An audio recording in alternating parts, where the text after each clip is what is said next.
A church in St. Augustine, Florida, a church and school that had been building something for 25 years. In the middle of a leadership transition, when the founding pastor had to take a step back, they asked their congregation to step up. Their goal was $3 million. The people gave $4.3 million. That's 43% over goal, and the largest amount ever pledged in any campaign in the history of that church. My name's Craig Fatt. I work with Enjoy Stewardship, and today I'm going to tell you exactly how that happened and what your church can take from it.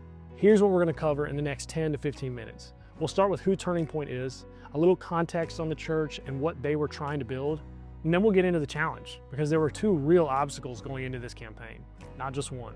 And then we're going to walk through the campaign itself, how it unfolded, and the moment that I think changed everything.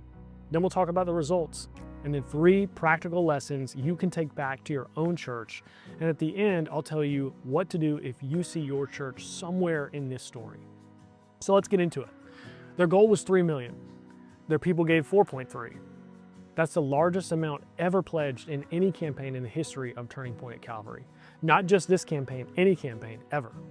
And I want to make sure you hear what I'm about to tell you, because the number alone is impressive, but the story behind it is what I think actually is worth your time today. So Turning Point at Calvary is a church and academy in St. Augustine, Florida, one of the fastest growing communities in that state. So they've been there for over 25 years, and over those 25 years, they've built multiple facilities. And if you know that story, every one of them was a step of faith. Every building was a moment where the congregation had to say yes before they knew exactly how it would work. So the campaign was anchored in Psalm 145, verse 4. One generation shall praise your works to another.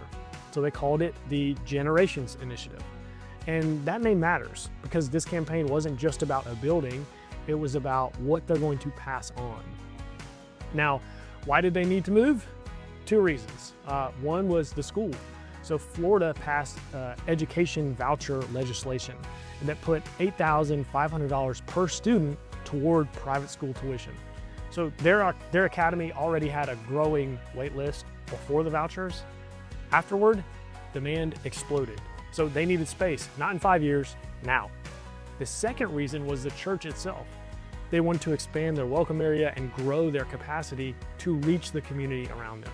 So the vision was clear. The need was real, but then came complications. So here's the first challenge. The full vision for their facility, the school building they needed, was approaching almost $20 million. Their realistic campaign capacity was about $3 million. So that's the gap they were working with. 20 million dream, 3 million capacity. Now, a lot of churches would potentially just stop right there. They'd say, well, we can't do a capital campaign if we can only raise a fraction of what we need. What's the point? Pastor Hunter, who was the executive pastor at the time, did not see it that way, and neither did we. He said, we know we need at least 3 million, so let's set our goal at 3 and see what God does. And they kept moving. But then came the second challenge, and this one was harder. Right in the middle of planning this campaign, they went through a significant leadership transition. The founding pastor, who had led the church for decades, was no longer able to lead, and Hunter had to step in and be the interim lead pastor. And that meant they were asking their congregation to take the biggest financial step in the history of the church at the exact moment the person who had built that church was stepping back. So the question they kept asking themselves was, will our people respond in the middle of all this uncertainty? Or they stopped and started the campaign more than once, working through it, but eventually they made the decision, we're gonna move forward. So here's what they decided to do. First, they partnered with Enjoy and committed fully to the campaign process. Even with uncertainty, they did not hold back. And second, and this is worth flagging for anyone watching, they adapted the process to help fit their culture. One-on-one donor meetings didn't feel right for who they were, so they held group gatherings instead. Same framework, different delivery. It wasn't cutting corners, it was just wisdom, because a capital campaign isn't a rigid script. It's a framework, and how you run it should match your congregation. So we helped them pivot that process to fit in their culture. Third, Pastor Hunter helped lead everything. He was the interim pastor and the campaign champion at the same time. He owned that process. And fourth, they set their goal at $3 million. Knowing the full project was approaching 20 million, they trusted God with the gap, and they moved. Then, as they were setting up for their very first event, a man nobody recognized walked in. Nobody knew who he was. He walked right up to the executive pastor, introduced himself. He said his father had attended Turning Point for years, and his father had passed away a few years prior, and when he had passed, he had written the church into his estate.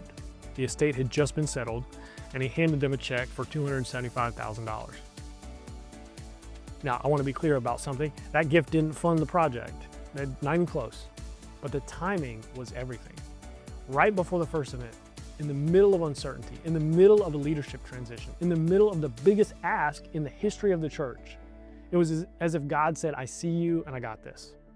Hunter later described it that way, not as a financial answer, but as a confirming moment, a sign that said, keep going. And from that moment, the campaign had momentum. Let's talk about the results. The campaign goal, again, was $3 million. Total pledge was $4.3 million. That's 43% over their goal and the largest campaign in the history of Turning Point at Calvary. Multiple congregation members gave significantly, including one over $1 million commitment. But honestly, what I love the most about this campaign is the names that you can see at the bottom of this slide. Travis and Lauren, Nancy King, James and Donna, Rachel Bloom, real people in that congregation who gave a testimony about what this meant to them personally. That is what a campaign does when it's done right. It doesn't just move money, it moves people. So here are the 3 things I want you to walk away with. Lesson 1, don't wait for the perfect conditions. Turning Point didn't wait for the leadership transition to resolve. They didn't wait for the gap between 3 and 20 million to disappear. They took the step that was in front of them. So here's what I've seen over and over again working with churches. Your people don't need perfect circumstances. They need to see you moving. The campaign isn't what creates generosity, your leadership is. And the leadership means moving, even sometimes when it's not comfortable yet. Lesson 2, adapt the process, but honor it. They didn't do one-on-one donor meetings. Didn't fit who they were, so they held group gatherings instead. Same framework, different delivery, and they still got the result. There's no one size fits all for how a campaign runs in your church. What matters is that you honor the process, the communication rhythm, the cultivation, the commitment weekend. Those things stay, and how you deliver them is yours to decide. And that's what we did, was partner with Turning Point to figure out how can we fit this process into who you are culturally. Lesson 3, God honors movement, and so will your people. The $275,000 estate gift wasn't a coincidence. It showed up right before their first event, at exactly the moment they needed it most. That's what happens when a church steps out in faith, is something shifts. Their people didn't just respond to a campaign, they responded to leaders who were willing to move forward even when it was hard. The same may be true of your congregation. So let me ask you something. If your church has a school or a facility need or a vision that feels maybe too big for your capacity right now, Turning Point was in that exact place. So if you're wondering whether your people will respond during a hard or uncertain season, they wanted the same thing. And the answer surprised them. If you've been waiting for the right moment to take the next step, I want to gently say to you, there may not be a perfect moment. There wasn't one for Turning Point either, but they moved anyway. Their people didn't need a perfect situation. They needed leadership that was willing to move. The same may be true of yours. So if you see your church in any part of that story, here's what I'd love for you to do. You can go to enjoystewardship.com. We have free resources there. You can learn more about how does a campaign actually work? What does that process look like? And whether it might be a good fit for your church right now. Or if you'd rather just talk and have a real conversation, we'd be happy to get on a call with you, hear where your church is, and tell you honestly whether we think a campaign makes sense for you right now. No pressure, no pitch, just a real conversation about whatever challenges your church is facing. So hey, if you have questions, maybe more about this story, or more about how Enjoy actually partnered with Turning Point, or what exactly they were doing, we'd be happy to answer any of those. Or if you have questions specifically about your church, are you facing a certain challenge that's coming up? Are you concerned about maybe what your church's capacity looks like? Or even just thinking about timing. When should we start? How do we start? And what's next for your congregation? We'd be happy to have conversations about that and see what that next step might look like, and if there's any way we could partner with you and help you along that journey. So again, if you have questions and want to just reach out, feel free. You can drop it in the chat. You can email us.